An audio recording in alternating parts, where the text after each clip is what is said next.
Hello అండి, నేను ఇవాళ అల్లం పచ్చడి చేస్తున్నానండి.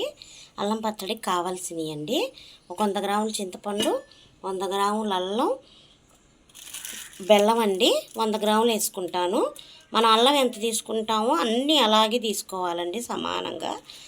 కారం అండి, కారం సరిపడా వేసుకుందాం. కారం ఎండుమిరపకాయలతో అయినా చేసుకోవచ్చు. ఒక ఎల్లిపాయ అండి. ఇప్పుడు చింతపండు ఇంత తీసుకున్నాం కదా, కొంచెం నీళ్లు పోసుకొని మనం పులిహార పులుసు ఉడకబెట్టుకుంటాం కదా, అలా ఉడకబెట్టుకోవాలండి. చింతపండుని స్టవ్ మీద పెట్టేసుకున్నాం. చింతపండు పెట్టేసుకున్నానండి స్టవ్ మీద. అలా ఉడుకుతుంది కదా, బాగా మెత్తగా ఉడికిపోవాలండి. మనం పులిహారకి ఎలా ఉడకబెట్టుకుంటాం గుజ్జుగా, అలా ఉడికిపోవాలి గుజ్జుగా. ఇప్పుడు అల్లం పొట్టు తీసుకుందామండి. ఈ అల్లం పచ్చడి అన్నంలోకైనా బాగానే ఉంటుంది, దోశలోకి కానీ ఇడ్లీలోకి కానీ చాలా టేస్ట్గా ఉంటుందండి. పచ్చిమిరపకాయలతో కూడా చేసుకోవచ్చు. హోటళ్ళలో అయితే పచ్చిమిరపకాయల్లో వేసి చేస్తారు. నేనైతే ఇది అన్నంలోకి కూడా వేసుకోవచ్చు అండి, అందుకనే నేను ఇలా చేస్తున్నాను. అల్లం పొట్టు తీసుకున్నామండి శుభ్రంగా. మట్టి కూడా ఉంటుంది కదా, శుభ్రంగా తీసుకొని కడుక్కోవాలి.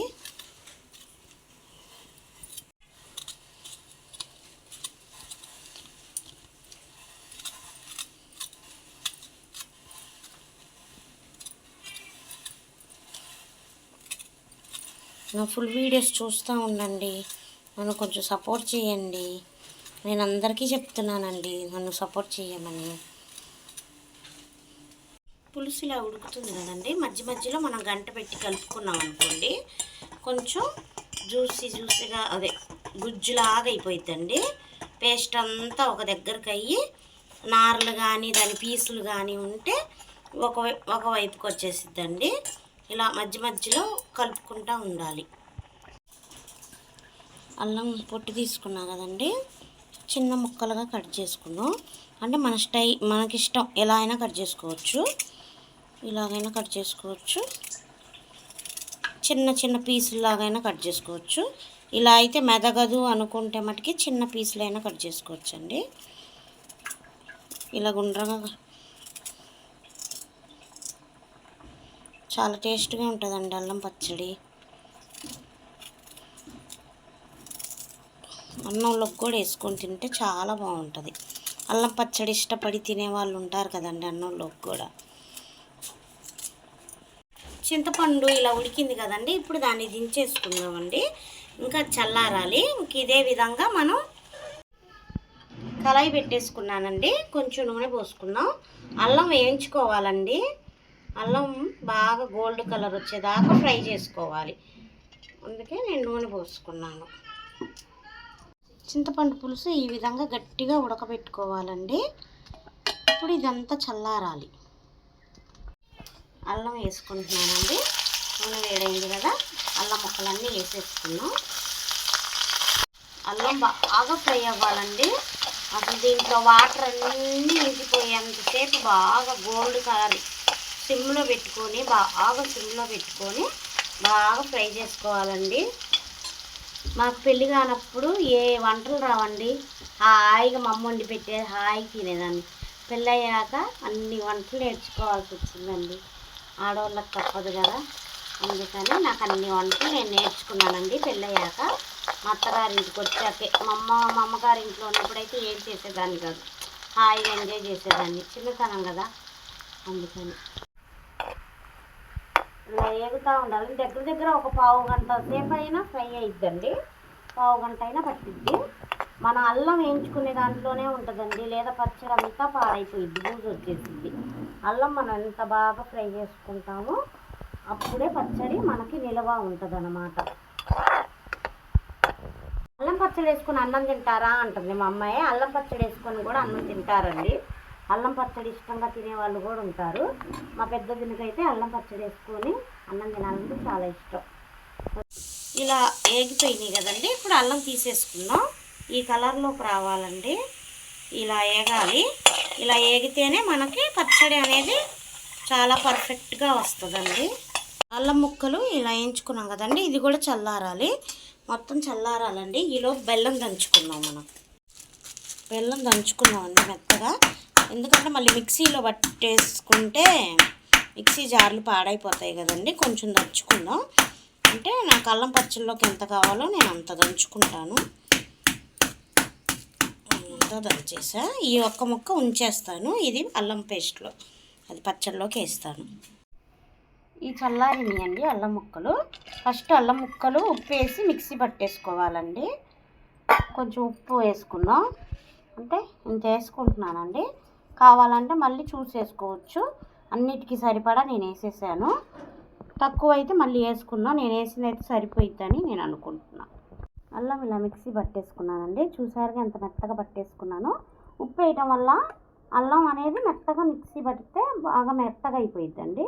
ఇప్పుడు చింతపండు పులుసు ఉడకబెట్టుకున్నాం కదా, అది వేసేసుకున్నాం. అది కారం, ఎల్లిపాయలు వేసి ఒక రౌండ్ తిప్పుకుందామండి. చాలా సింపుల్ ప్రాసెస్ అండి అల్లం పచ్చడి, చాలా బాగుంటుంది కూడా. ఇప్పుడు ఎల్లిపాయలు కూడా వేసుకున్నాం. నేను ఒక ఎల్లిపాయ చూపించాను కదా, ఎల్లిపాయ వేస్తున్నాను. కొంచెం కారం కూడా వేసుకుంటున్నానండి. కొంచెం అంటే నేను ఒక టీ గ్లాస్ తీసుకున్నాను కారం. ఇప్పుడు ఇది మిక్సీ పట్టేసుకున్నాం. ఇది కూడా మిక్సీ పట్టేసాం కదండి మెత్తగా. అంటే మనం ఆ రెండు కలిపి పట్టేస్తే కొంచెం గట్టిగా ఉంటుందండి. ఇప్పుడు బెల్లం వేసేసుకోవాలి, దంచి పెట్టాం కదా, ఆ బెల్లం అంతా వేసుకొని మిక్సీ పట్టేసుకున్నాం. బెల్లం వేసాం కదండి, దీంట్లో ఒక చుక్క వాటర్ కూడా పోసుకోకూడదండి. ఇప్పుడు ఈ బెల్లం కరిగిద్ది కదా, దాంతోనే మిక్సీ పట్టేసుకున్నాం. ఇప్పుడు బెల్లం వేసాక కొంచెం లైట్గా తిప్పుతూ ఉండాలండి, ఎందుకంటే బెల్లం గడ్డలుగా ఉంటుంది కదా, కొంచెం స్లోగా తిప్పుకుందాము. ఇలా పట్టేసుకున్నానండి. చూసారుగా గట్టిగా ఉంది. కావాలనుకుంటే మీకు వేడి నీళ్ళు పోసుకోవచ్చండి, కొంచెం పలుసగా కావాలంటే. ఇప్పుడు నేను దీన్ని తాలింపు వేస్తాను. అల్లం వేయించుకున్న నూనెలోనే ఎండుమిర్చి వేసుకున్నానండి. అల్లం పచ్చడి తాలింపు వేసుకోవాలి, కంపల్సరీ తాలింపు వేసుకోవాలండి. జీలకర్ర, కొన్ని ఆవాలు, పచ్చడిపప్పు, సాల్మినప్పు, కరివేపాకు వేసేసుకున్నానండి. మా కెమెరామ్యాన్ ఏం చేస్తున్నారంటే కరివేపాకు వేస్తే చేతి మీద పడుతుందని కరివేపాకు వేసేసాక చూపిస్తా అంటున్నారు. ఇప్పుడు ఇందులోకి తాలింపు వేసేసుకున్నామండి. ఇప్పుడు అల్లం పచ్చడి కొంచెం గట్టిగా ఉంది కదా, కావాలంటే ఇలాగే ఉంచేసుకోవచ్చు. మీకు ఇంత గట్టిగా వద్దు అనుకుంటే ఇంక ఇప్పుడే కొన్ని వాటర్ పోసి నేను చూపిస్తున్నాను మీకు. వేడి వాటర్ పోసుకోవాలండి. కొంచెం వాటర్ వేసుకొని బాగా కలుపుకోవాలండి. గట్టిగా ఇలాగే కావాలి, మనకు కావాల్సినప్పుడల్లా వాటర్ పోసుకుంటాం అనుకుంటే నేను ఫస్ట్ చేసినట్టే అల్లం పచ్చడి అంత పర్ఫెక్ట్గా వచ్చిందండి. ఉప్పు, కారం, పులుపు, తీపి అనేది అన్నీ సమానంగా సరిపోయినాయి. అసలు ఏది వేసుకోవాల్సిన పని లేదండి. నేను ఉప్పు ఫస్ట్ వేసిందే సరిపోయింది. చాలా టేస్ట్గా కూడా వచ్చిందండి, చాలా టేస్ట్గా కూడా ఉంది. సూపర్ ఉందండి, ఎంత బాగుందో. అట్టు వేసుకొని తింటే ఇంకా బాగుంటుందండి. మీరు కూడా ఇలా పర్ఫెక్ట్గా చేసుకొని ఎలా ఉందో నాకు కామెంట్ పెట్టండి. నా అల్లం పచ్చడి అయితే రెడీ అయిపోయింది. దగ్గర ఇది 3 నెలలైనా ఉంటుందండి. ఫ్రిడ్జ్లో పెట్టేసుకుంటే 3-4 నెలలైనా నిల్వ ఉంటుంది. బయట పెట్టేసుకున్నా ఉంటుంది అనుకోండి. అంటే మనం వాటర్ పోసాం కదా, అందుకనే ఎక్కువ రోజులు బయట ఉంచకూడదు, ఫ్రిడ్జ్లో పెట్టుకోవాలి. వాటర్ పోయకుండా ఉంటే మట్టుకి ఎన్ని రోజులైనా బయట పెట్టుకున్నా చాలా టేస్ట్గా ఉంటుంది. మనం ఫ్రిడ్జ్లో పెట్టుకున్నాం అనుకోండి, మనకు కావాల్సినప్పుడల్లా ఇంత తీసుకొని, ఇంకా పలసగా కావాలనుకుంటే ఇంకా వాటర్ పోసుకోవచ్చు. ఇది ఇంకా చిక్కబడిద్దండి, అల్లం కదా, అల్లానికి జిగురుదనం వచ్చిద్ది. బెల్లం అల్లం కాబట్టి కావాల్సినప్పుడల్లా కొంచెం తీసుకొని వాటర్ పోసుకోవచ్చు. చూసారా అండి, ఇంత పలసగా చేసుకున్నాను. ఇంకా కొంచెం పలసగా కావాలి హోటల్ స్టైల్లో అనుకుంటే ఇంకా కొంచెం వాటర్ పోసుకోవచ్చండి. నేను ఇంత గట్టిగా వదిలేస్తున్నాను. ఎంత బాగా అయిందో చూసారుగా మా అల్లం పచ్చడి. ఇది అన్నంలోకి కానీ, అట్లలోకి కానీ, ఇడ్లీలోకి కూడా బాగుంటుందండి. ఏదో టిఫిన్లోకైనా సూపర్ ఉంటుంది. నా వీడియో కనుక మీకు నచ్చితే లైక్ చేయండి, షేర్ చేయండి, సబ్స్క్రైబ్ చేయండి, సపోర్ట్ చేయండి.